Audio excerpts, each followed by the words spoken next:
Good morning. Welcome back to Bookeemonsters. My name is PK. It is Friday, TGIF, the 20th, and we're here to look at the new releases that have been published this week, and we'll be looking at the rest of the cozy mysteries that we started with on Monday. There's always a lot of those. Hope you had a good night. Excuse me. Need some coffee. I haven't been talking yet today. Good morning, Elena. Just woke up and I will make my coffee mocha. Ooh, nums. Hope you're doing okay. Cajun, good morning, everyone. Hi, Elena. And Cajun's enjoying her day off. Quick announcements. I don't have any sprints tonight. I don't do them on Friday night. We'll have them tomorrow afternoon at 3 p.m. Eastern, and they go for 5 hours. Bring your own book, work on a project, etc., etc. I do have chapter 20, though, in our Advent calendar cozy mystery bedtime read aloud. We are reading Christmas at Glitter Peak Lodge over on our spin-off channel, Tales for Bookeemonsters. It is getting interesting. We keep saying that, but it is getting more and more interesting. And Elena said, good morning back. Yeah, my brightness is off a little bit. All right, let's jump in. We left at the Barbie pink one.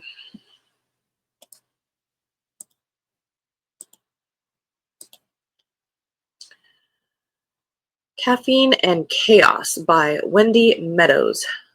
Bethany Lights just want to escape the icy grip of Alaska for a warm beach and a little peace. But when her travel plans go up in smoke and she's stranded in a blizzard, her simple trip turns into a fight for survival. A missed flight, a wrong turn, and an eerie lake resort with a dark past are just the beginning of her nightmare. Stumbling into a deadly game, Bethany soon discovers she's not alone. There are killers lurking in the shadows, and 2 of them are sisters with a knack for magic tricks, the deadly kind. With no way out and a storm closing in, Bethany has to rely on her wits and maybe a little coffee-fueled courage to survive. Will she make it out, or will the last trick of the night be her final act?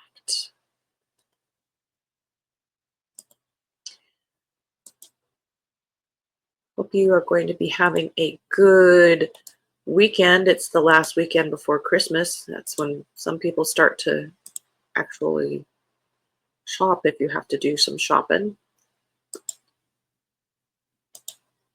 Yes, it really is getting interesting. I was glad that last night's chapter was a little shorter than what has been happening. I always feel badly when we do it after the sprints on Tuesday and Thursday because we go that much later. Bridal Bedlam by Hazel Smith. Ivy Stone is ready to swap her feather duster for a bridesmaid's bouquet as her best friend's wedding takes center stage at London's upscale Hotel La Fontaine. But when the wedding photographer is found bludgeoned to death, Ivy's to-do list takes a deadly detour. With the help of her friends on staff and Monty, her clue-sniffing Great Dane, Ivy dives into the matrimonial mess. Finding whodunit would be a piece of cake if the guest list wasn't full of suspicious characters. A lovesick best man, a secretive bridesmaid, and a monster-in-law with a tongue sharper than a cake knife. When a second murder brings the bride to her brink, Ivy may be unable to solve the mystery before the bouquet toss, especially once the killer decides to end Ivy's investigation permanently.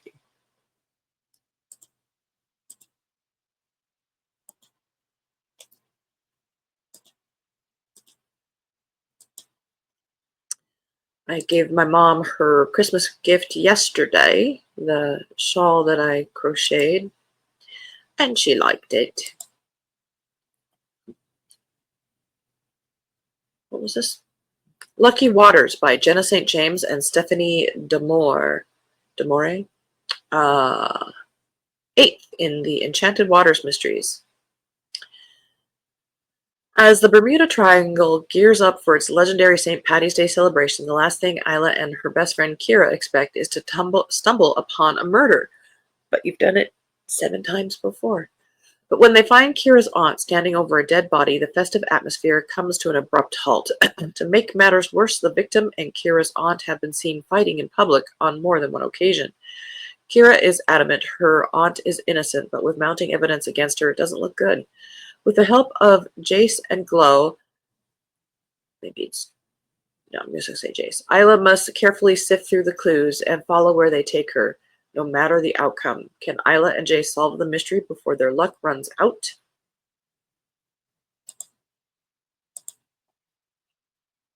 End of that row.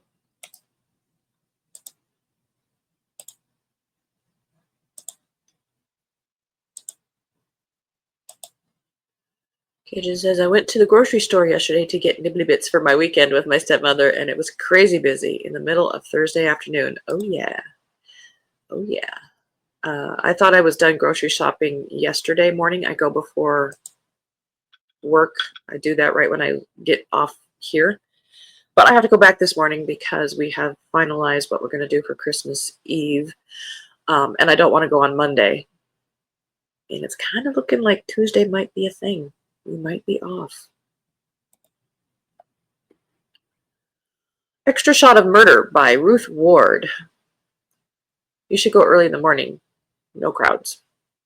Bridget is loving life. She loves her job, her new house, and she quite fancies the guy on the top floor with magic hands. Oh my. Things are looking up for the goth girl from Garston. As dawn breaks over the Cohen Valley, Bridget takes a coffee to the studio where Tony Carson and his partners are ready to launch their business channel. Instead of a new start, she finds that Tony has come to a terrible end. After her lasting entanglement with violent death, Bridget vows to stay well away until things go from bad to worse. Lucy has fallen out with one of her investors, and Cafe Milano are kicked out of the ice cream parlor where Bridget makes the best ice cream in Lancashire, and don't just take her word for it. Bridget has no choice. She has to quit the cafe. With nothing left to lose, she decides to look into Tony's murder before the killer disappears into the background.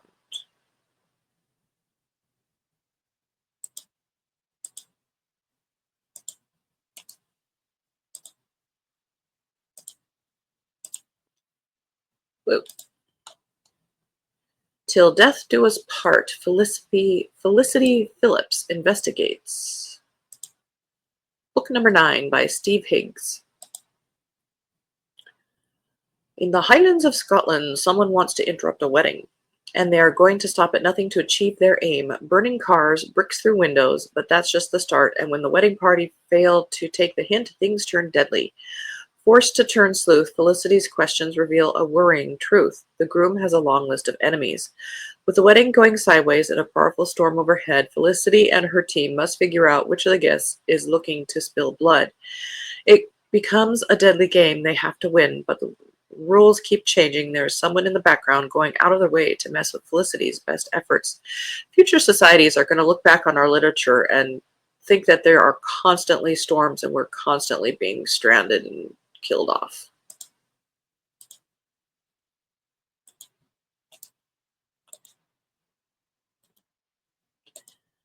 You'll Be Sorry by Mona Marple and Katie Forrest, 6 in the Christmas Cozy Mystery Series. It's a pretty cover. Good afternoon, Helen. Welcome, welcome. With a sinister clue left on their doorstep, Holly, Nick, and the Claus family find themselves tangled in a web of trickery woven by the mischievous Yule lads, 13 impish pranksters who have returned to cause chaos. Which reminds me, for some reason, in the Advent calendar book that we're reading, I cannot read aloud the word musk ox. I have such a problem with that one. As Holly and her determined team, Father Christmas, Mrs. Claus, and the ever resourceful Wiggles race against the clock to find Gilbert, they must navigate a blizzard of clues from mysterious notes to missing kitchenware. But as Christmas draws near, the stakes grow higher, and Holly uncovers a chilling plot that points to an unexpected culprit within their midst. In a thrilling adventure that takes them from the heart of Candy Cane Hollow to the eerie No Carols Cave, Holly must use every ounce of her sleuthing skills to bring Gilbert home and save Christmas. With the joy of the season hanging in the balance, will they be able to outwit the Yule lads and restore peace to Claw's cottage?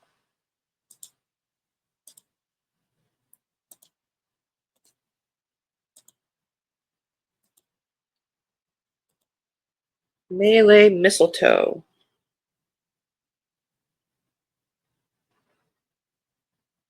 Hang on a second. Okay. This is by Toby Neal. I'm Kat, former Secret Service, current postmaster, and awkward private eye in Ohio, Maui. I'm currently searching for a valuable historical Hawaiian Christmas ornament gone missing, and I'm the 6-foot-something center of controversy as our cozy, small-town island mystery swirls with gossip, accusations, old feuds, and new friendships. I have my hot pilot boyfriend, Mr. K. Is that what you call him? The Red Hat Society, and my beloved one-eared cat Tiki on the case, but I'm going to need all the help I can get to find the Queen's ornament, or the fundraiser organized by my very own Aunt Faye will be a bust. End of that row.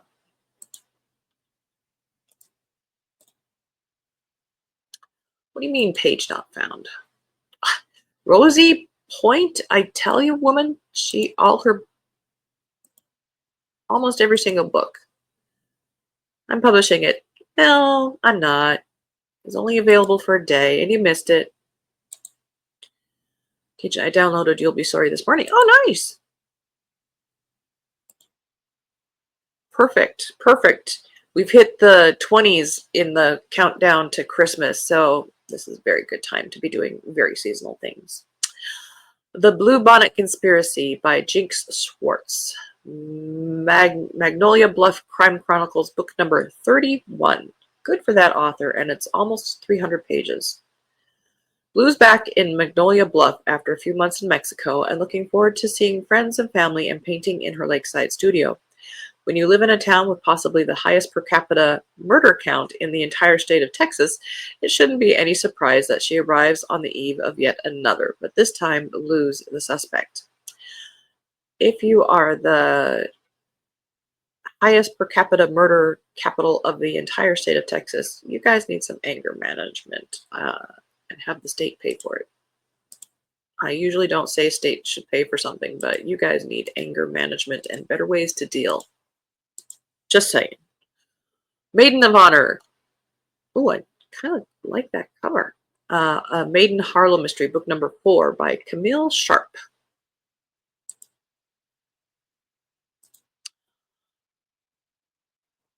Wedding bells are about to ring in Golden Glen, but who invited a killer? Weddings are supposed to be joyful occasions, but for Maiden and her beloved Aunt Bella, things are about to take a deadly turn. As they arrive at the opulent Riley Manor for Aunt Bella's 5th, or is it 6th, trip down the aisle, Maiden can't help but sense a chill in the air, but with her aunt's heart set on this lavish wedding, what could possibly go wrong? As Maiden and her sister stumble through their duties as bridesmaids, they soon find themselves caught up in the drama of the groom's family. The matriarch of the Hedgewick clan is determined to keep Aunt Bella out of the family and their fortune, and tensions are high as the wedding festivities begin. But just as the reception gets underway, tragedy strikes, and with every member of the Hedgewick family a suspect, including Aunt Bella, Maiden finds herself at the center of a dangerous investigation. As she digs deeper into the Hedgewigs' dirty laundry, she uncovers a nest of secrets and betrayals that could have deadly consequences.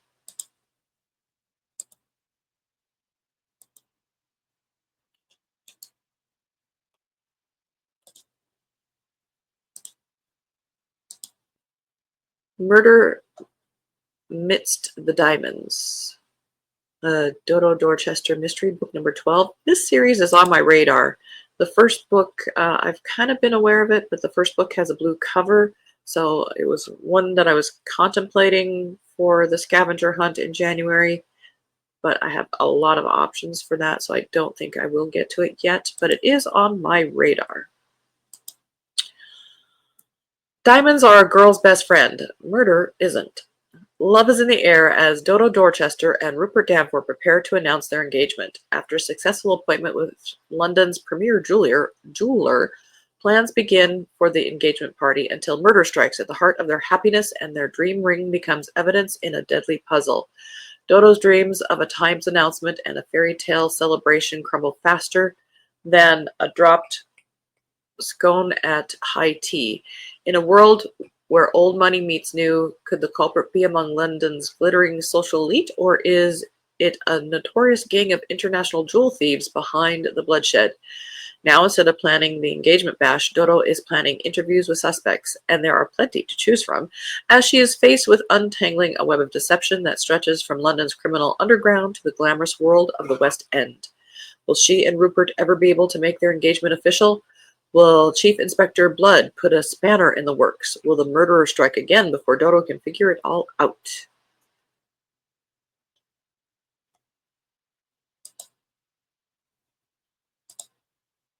End of that row.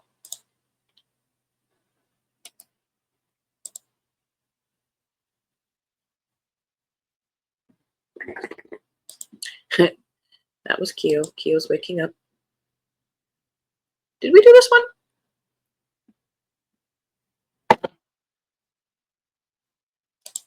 Hold the phone. I can't remember if we did this one. Cajun says, I haven't even started looking for scavenger hunt picks or around the world readathon.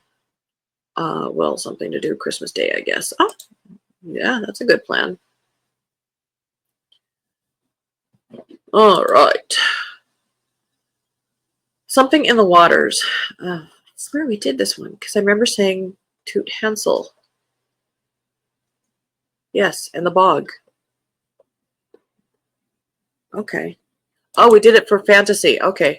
Never mind. Whew. I thought I was losing my mind. St. Valentine's Day Murder. 13th in the Heathcliff Lennox series. I did read the first one of these for a scavenger hunt a couple months ago, or at least sometime this year. Occasion. Oh, did you get a year-end route with email from Audible? Tick me off. This year's not over yet, so my stats aren't either. Yes, yes. Yeah, I'm not done yet. I've got pages to add. I'm not done with my Brandon Sanderson yet. And that's going to bump those page numbers up like crazy. This is by Karen Manuhin. I did like the first book. You could tell it was a first book, though, so I'm not abandoning this series. I'm thinking she will get better as she goes on in this book number 13.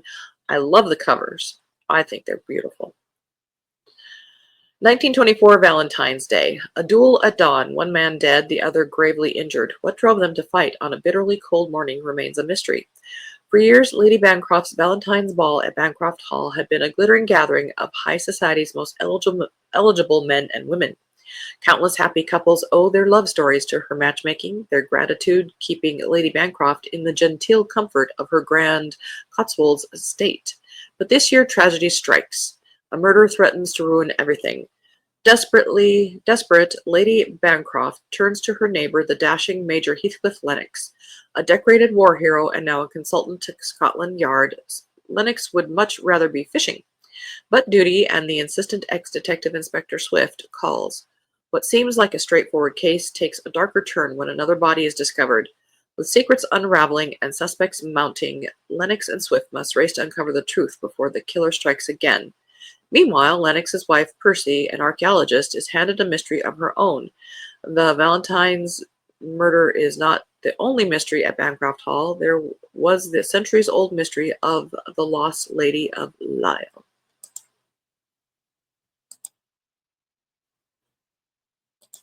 Yeah, I'll have to read one of those later in the year.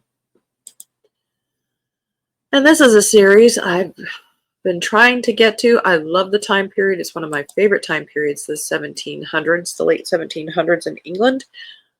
And book one has been forever on my TBR, and it is another contender for the blue cover scavenger hunt. This is book number 11 in the Lady Fan Mystery Series by Elizabeth Bailey. This is called The Killing Cave. 1799, England. A family holiday to the seaside takes a dramatic turn when Lady Adela Fanshaw's young son Luke accidentally stumbles on a body in a cave. Lady Fan and her husband Francis quickly rush to the scene and find the corpse bound and blindfolded with a bullet hole in his head. It appears the man was executed, and with smugglers well known to operate in the area, the local sergeant suggests it was a quarrel amongst the reprobates. But Adela is not so sure. Ottilia? I don't know. The crime scene seems staged, and the dead man too well dressed to be a common criminal. There is nothing else for it. The Fanshaws must extend their stay on the Norfolk coast to allow Lady Fan to take the lead, because of course she has to. But with her health compromised, 4 young children to care for, and a grumbling mother-in-law in tow, can Lady Fan summon up enough strength to unravel this mystery, or will this be the case that finally forces her into retirement? Well, she's been doing it for 11, well, let's say 11 times. It's not necessarily one per year, but it could be one per year. And that's all we've got for our cozy mysteries this week. Perhaps you found some inspiration. Turn your page number, we'll jump on reading him. Very true, very true. This one is like, well, the edition I'm reading is 1,100 some pages, so that will bump up. Might be only one book, but it's a lot of pages. Have a good weekend. Should see you on the other channel Sunday night. Yes, you have a good time. Oh, that's going to be so nice. Enjoy yourself. Be safe. Be happy. Thank you, everybody, for tuning in to the new releases. Next week, we'll be doing it again and really crossing our fingers that because it's Christmas week, there are some things for us to look at. Again, I don't have any sprints tonight, but we do have Chapter 20 of the Advent Calendar Cozy Mystery Bedtime Read Aloud on the spin-off channel Tales for Bookeemonsters. And we'll have sprints tomorrow afternoon at 3 p.m. Eastern. Just a heads up, we are doing sprints on Christmas Eve. It's our regular Tuesday, but we might be starting a little bit earlier. I just haven't decided what time yet. Oh, you betcha. Thank you so much, Cajun. All right, everybody, have a good Friday. If I don't see you like Cajun, have a very good weekend. Read good books. If you go out Christmas shopping, buy books. Or you could do what I used to do when I used to go shopping out in stores is one for them, one for me. One for them, one for me. I usually would be shopping at the, like the Borders or Barnes & Noble. So it was easy to do. They have some great gifts, even if they're not book oriented. All righty. Have a good day. You're in my heart. And as the banner says here, don't be a bookworm, be a bookie monster. Nom nom nom. Have a good day and God bless.